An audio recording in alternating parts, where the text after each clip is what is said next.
This is Linda. When she grew up, she was told when facing problems, she needs to compromise and search for other solutions.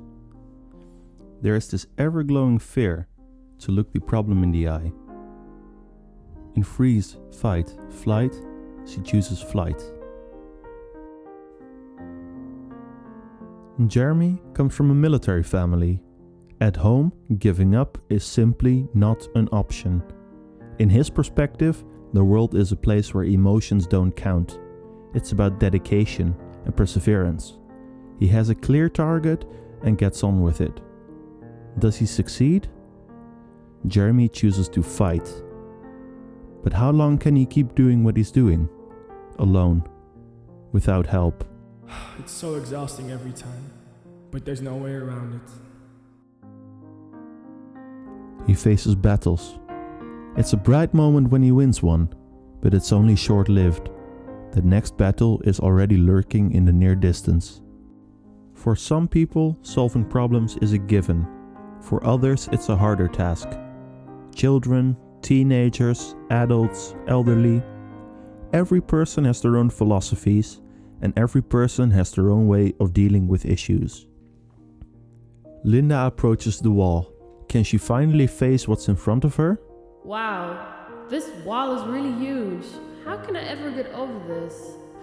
I guess I'll just take the detour then. Linda chose not to face her issue and took the long way round. This is Gus. Gus always walks to school with his two best friends, Chelsea and Ben. They live by cooperation and communication. They do everything together, and they find their way every way. In many aspects in life, this mindset helps them to work on problems together.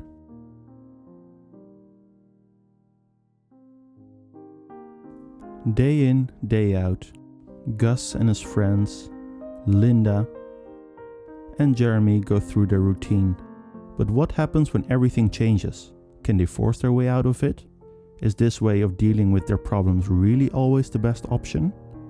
To choose to overcome their personal walls all by themselves? I can't keep doing this by myself anymore, but I don't know how to change it.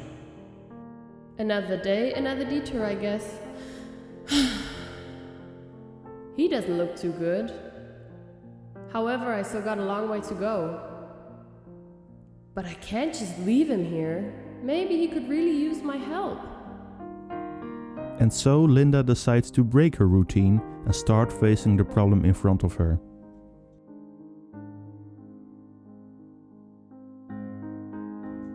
Today, it just so happens that Gus was without his two friends.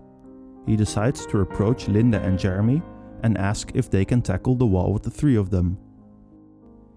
They manage to climb the wall, and simultaneously they break through their personal wall. They learn the valuable lesson to be open for others and to let other people help you. From birth till death, people are shaped differently. By parents, caretakers, friends, teachers. Everyone adds a small bit to every person. Is it a one-man show? Is there only one solution to all problems? Definitely not. Dare to face the mental blockade and break that wall. Think different. Think twice. What would you do?